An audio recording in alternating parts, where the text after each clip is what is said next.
दिनै गाहाय मोनथाम सोलिफु जेंनानि सायाव सावरायनो नागिरदों। बेफोर जेंनायानो जादों हा पाट्टानि जेंना आरो दैनि जेंना आरो खख्लाबारि फार्म जेंनानि सोमोन्दै। बेफोर जेंनाखौ जों सानै मानगोनां सुबुंनिफ्राय मिथिनानै लानो नागिरदों। बिथां सानै मानसियानो जाबाय एक्स MCLA आरो लोगोसे एक्स आर्मी बिथां बिनेन सिंह कसारी, दुबानी बारग' देहातारि।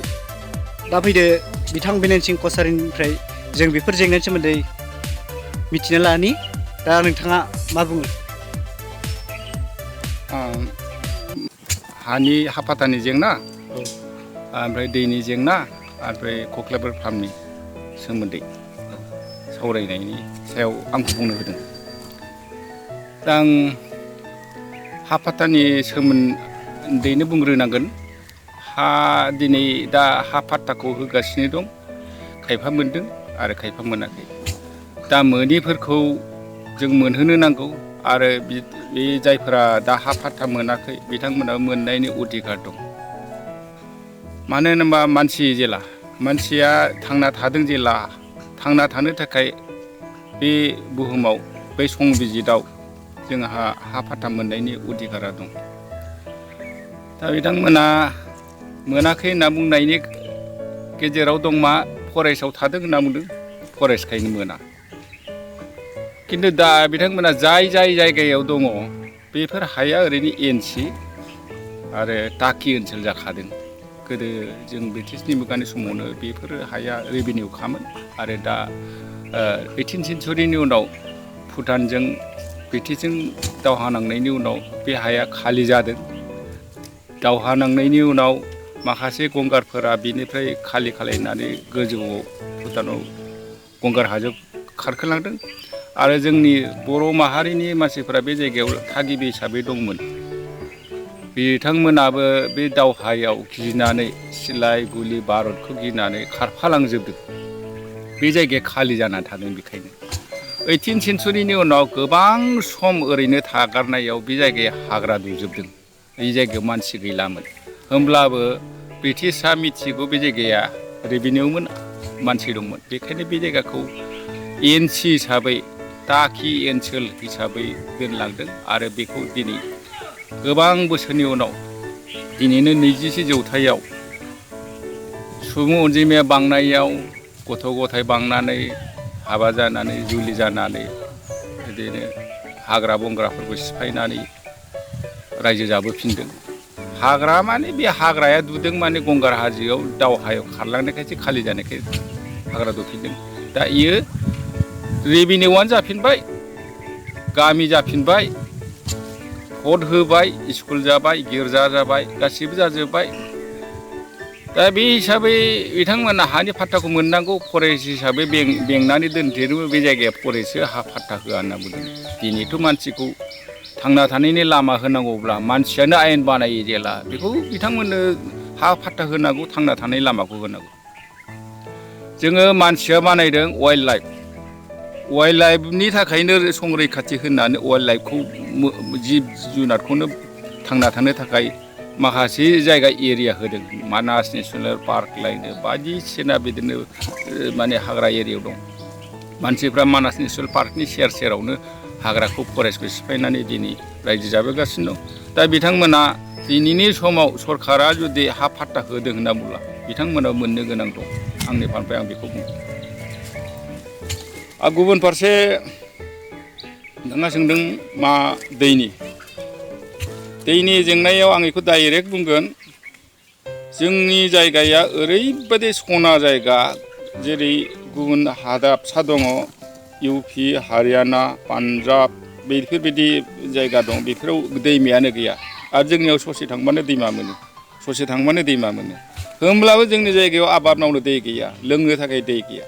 बेफोर जेंनाया जाबाय जोंनो मावनानै लानो रोङि सरकारनि अबहेला आरो मावना लानो रोङिनि थाखायनो आरो मावहोनो रोङिनि थाखायनो जोंनि सुबिदायाव जों मोनाखै। जों दा सरकारनिफ्राय हाजार लाख कौटि थाखा मोनो होनना मोनदों। बान्दो खोदों आरो सोरखौबा थिखा होदों, बिदिनो बायलांफिनदों। ओरै मोनफुङाखैबो, आबाद थिलियावबो मोनाखै, लोंनायनि थाखायबो दै मोनाखै। दा बिनि सोलाय दा जोङो नैबे सा ओनसोलाव जोंनि बे एरिया खिनियावथ' दा भुटान बर्डारजोंनो नांजाबनाय बेखिनि जायगायाव ओरै सायाव नायोब्ला दै गैया नुयो, सिङाव दै दं। एसे जावनानै दै मोनो, हयथ'बा फुंखानिफ्राय बोहैलांनायफोरखौ थेनानैबो जों गामियाव दै लाबोनो हायो पाइपफोरजोंबो। दा बेखिनिखौ मावना होनांगौ। दैनि जेंनायानो बिराद गिदिर जेंना। जेरावनाखि हाजो ओनसोलावनो गंगार हाजोआव दै मोनजोब्बाय, बिथांमोना थाखा फैसाखौ सरखारनि थाखा फैसाखौ इउटिलाइस खालामदों प्रपार। बेखायनो बिथांमोना दैनि जेंनानिफ्राय रैखा मोनदों। आरो जेरावनाखि जोंहा दैयानो दंखाबावो, दै थाखानायनिफ्राय दुब्लियाव दै मोनाखै, लोंनोबो दै मोनाखै, गोग्गो दै मोनाखै। बे दैनि जेंनाया जोंहा दिनैसिमबो सुस्रांजायाखै। बेखायनो थाबैनो मोजाङै बिजिरनानै मा राहायै रायजोनो दै जगायना होनो हायो, मोनलोंहोनो हायो, दुब्लियाव जगायनो हायो, बेखौ खालायनांगौ। गुबुन फारसे फार्मनि खोथा बुंदों। कख्लाबारि फार्मआ बिटिसि एकर्डआवनो फैफानायमोन। बेखौ इण्डियानि बिथोरावनो बेस्ट एग्रिकालसार फार्म बानायनांगौ होननानै, बेबो जाफुङाखै बे 17 बोसोराव। आरो दिनै बिटिआर एकर्डआव बेखौ सिगांसिन नोजोराव लादों। बेखौ बिटिसिनि बिथोरावनो मडेल आबाद फार्म बानायदों। मोजां बाथ्रा, बानायनांगौ। दा बेखौ फार्मखौथ' एबार खनसेनो इमान बोसोरा जनानै थानाय हिसाबै खनसेनो फार्मखौ रिभाइभ खालामनो हाया, इमानखिनि एमप्लयमेन्ट होनो हाया, इमानखिनि मेचिन बाहायनो हाया, इमानखिनि थाखा गारनो हाया। बेनिखायनो आं सानो एबारनि बोसोराव लिस्टआवथ' होफिननांगोनानो, दे होनाया जागोन। रायजोफ्रा बिदिनो लिस्टआव लादोंमोन, थाखा फैसा गारनानै बोसोरसेनि थाखाय लादों। बिदिनो एबार बोसोराव एसे लाबावगोन, फैगौ बोसोराव एसे खमायगोन, फैनि उनाव आरो सरकारा लाजोबनो हागोन आरो। दा बेखौ माखासे NGOफ्रा बा गोसो गुदुं सुबुंफोरा खौसेयै बे हाखौ लिस्टआव लानानै 5 बोसोरनि थाखाय लिस्टआव लानानै फार्म बानायनो हायो।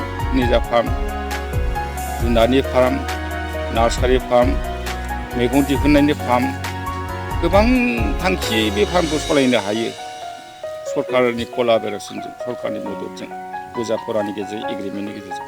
दा बेखौ दा दिनै खुंथाय गोहोआव थानाय बिटिसि सरकारा बेखौ खालायनानै होनांगौ थाबैनो। आरो जोंनि मानसिफ्राबो गोसो गुदुंफ्रा बेयाव बाहागो लानानै मावना जानो मोननायनि राहाखौ मोननांगौ होननानै आं सानो।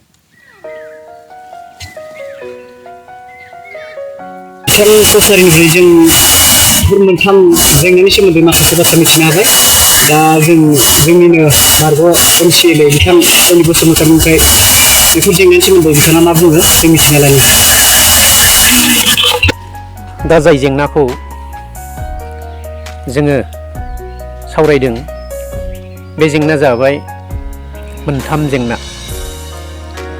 हा फाट्टानि जेंना, मोनसेया जाहैबाय दैनि जेंना, आरो गुबुन मोनसेया कख्लाबारि फार्म जेंनानि सोमोन्दै होननानै बुंदों।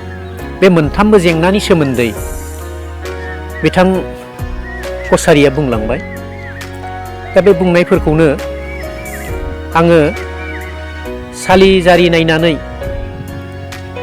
बे समस्याखौ बोरैबा सुफुंनांगौ बेखौ आं बुंनो नागिरदों। दा बे समस्याया मोनसे जोंब्लावनाय अर बायदि जादों बिटिसिनि गेजेराव, बिटिसिनि थागिरिफोरनि मोखाङाव। दा बे जेंनाखौ सुफुंनांगौ जायोब्ला आङो गुसुं गुसुं बुंनोसै, टु दा पइन्ट बुंनो नागिरदों आङो। सिगाङावनो हानि जेंनाखौ सुफुंनांगौ जायोबा जोङो मोनथामाव बाहागो राननो हायो।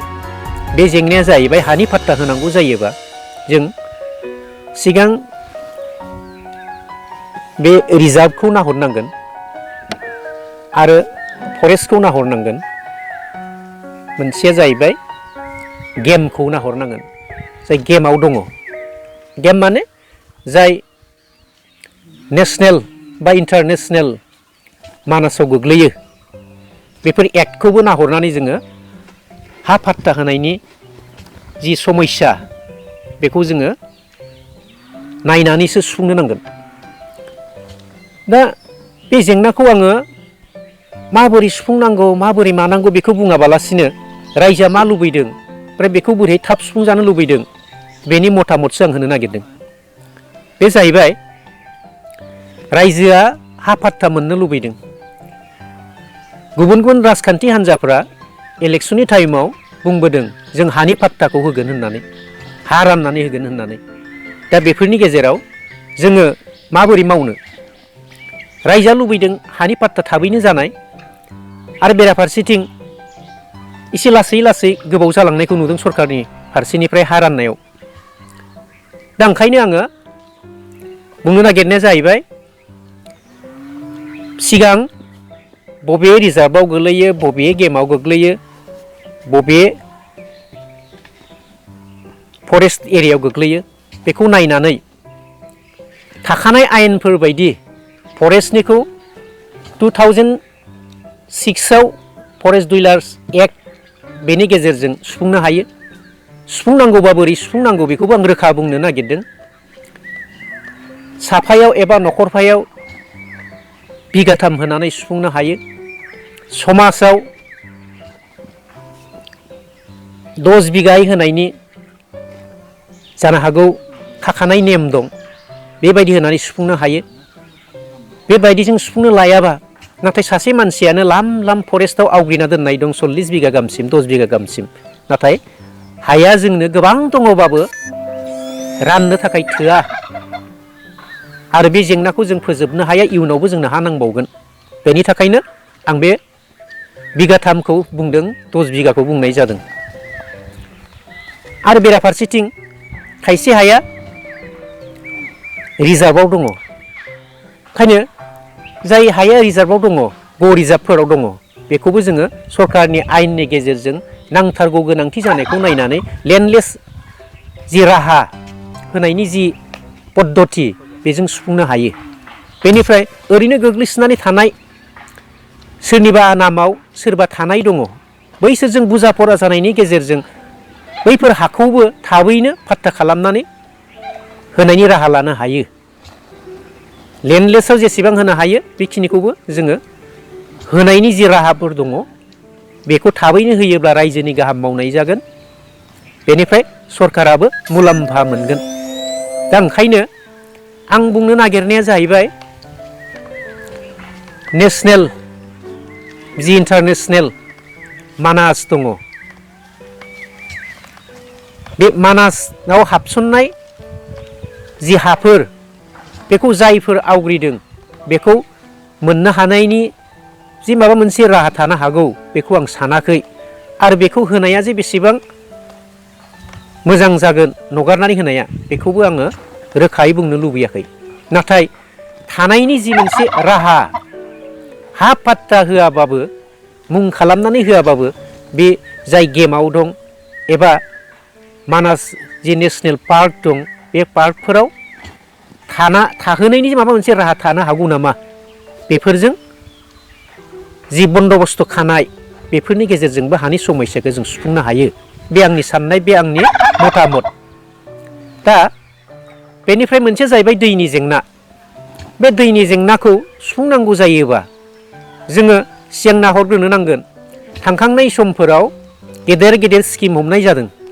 बै स्किम हमनाया नाथाय लुदोंबाबो दा आद्रा जादों। आद्रा जानायनि खार'ना नैबेफोरनो, थिखा मावनायनि खाथिराव गावनि मुलाम्फाखौ नायनानै, गावनो इन्जिनियार जानानै बबेयाव फाथिबा मोजां जागोन बेखौ नायाबालासिनो, सार्भे खालामाबालासिनो जथे मथे होनायनि थाखाय दा जेबो फांसनाव बा फांसनेलाइज जानानै गैया। दा ओंखायनो बेफोरबायदिखौ नाहरजोबनानै दानि गोदान सरकारा जुदि प्रेक्टिकेल मुखि जायो, बास्तबमुखि जायो, बेखौ आङो खावलायग्रोबाय। बेनि थाखाय जोंनो ओरैनो बिराद सिगांनि बायदि खौथि खौथि थाखा होगारनानै दै मोननायनि राहा, दै मोनलोंनायनि राहा, बेखौ थोंजोङैनो सोरबा स्किम सासे हमबानो खालामनायनि जे राहा, बेखौ खालामाबालासिनो रायजोनि गेजेरजों, NGOनि गेजेरजों जुदि दै मोनलोंनायनि राहाखौ खालामो, अब्ला थारैनो जों साक्सेस जागोन।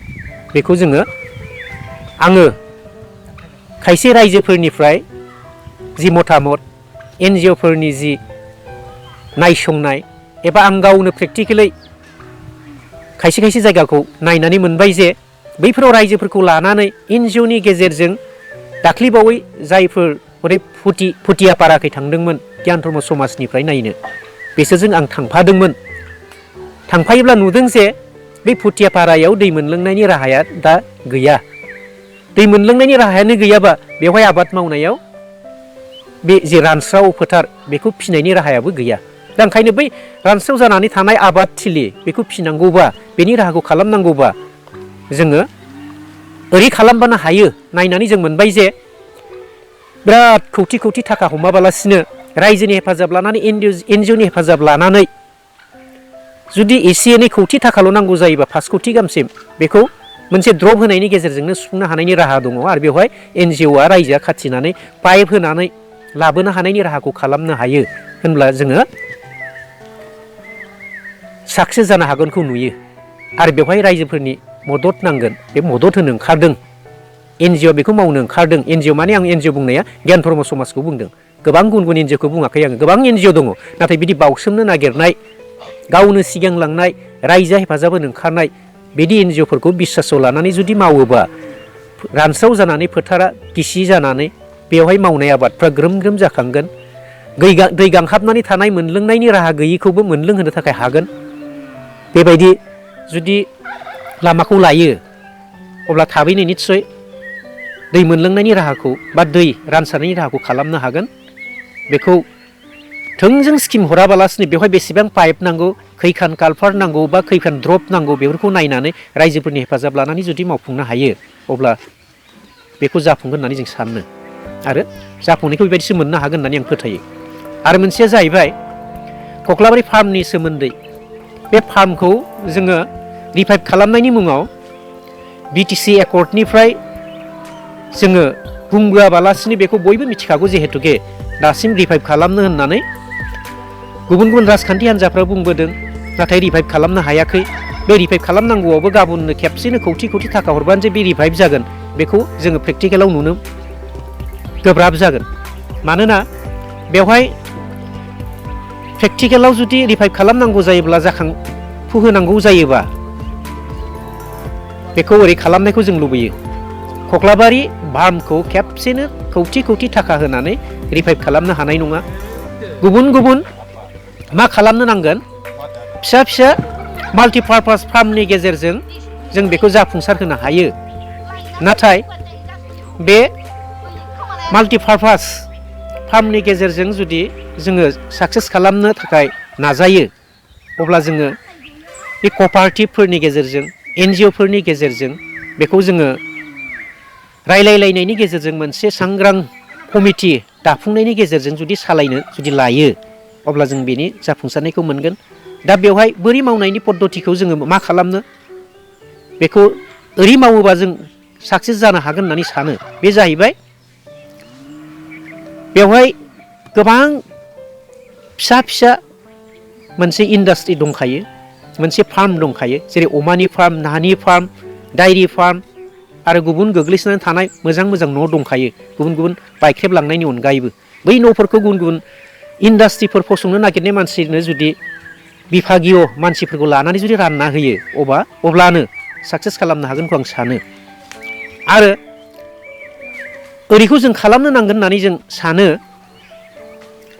बेवहाय नांजाबफानानै थानाय जाय मानसिफोर दङ खाथि खाला गामिफोर दङ बे गामिखौ जोङो सरजाबफानानै एबा कख्लाबारि मोनसे जि हालाम दङ बे हालामनि मानसिफोरखौ सरजाबजोबनानै बिनि जि थाखोमानाय गोहोफोर बै थाखोमानाय गोहोफोरखौबो जों जयै बाहायनो रोंनांगोन। बे जि थाखोमानानै थानाय जि गोहो बे गोहोखौ जों बाहायनो रोंनो नांगोन। आरो बेनि उनाव बेवहाय कपारेटिभफोर एनजिअफोर गुबुन गुबुन हारसिं हारसिं मावनायनि जि प्रडाक्टसफोर बेफोरखौ फाननो थाखाय जों हाथाइनि बेब'स्थानि जि रिस्क बे रिस्कखौ सरकारि भाबै लायोब्लानो साक्सेस जागोन आरो अब्लानो जोंनि जि फार्मनि जेंनानि समस्याफोर जोबगोन होननानै आं सानो। आरो बेखिनिखौनो बुंनानै आङो गुसुङैबाबो फोजोबबाय समनि आंखालनि थाखाय। गोजोन्थों। दिनै जों बे मोनथाम जेंनानि सोमोन्दै सावरायनानै जों मिथिना मोनबाय आरो निस्सय जों बे जेंनानिफ्राय बारग'नायनि माबा मोनसे राहा मोनबाय होननानै जों मिजिंथिबाय।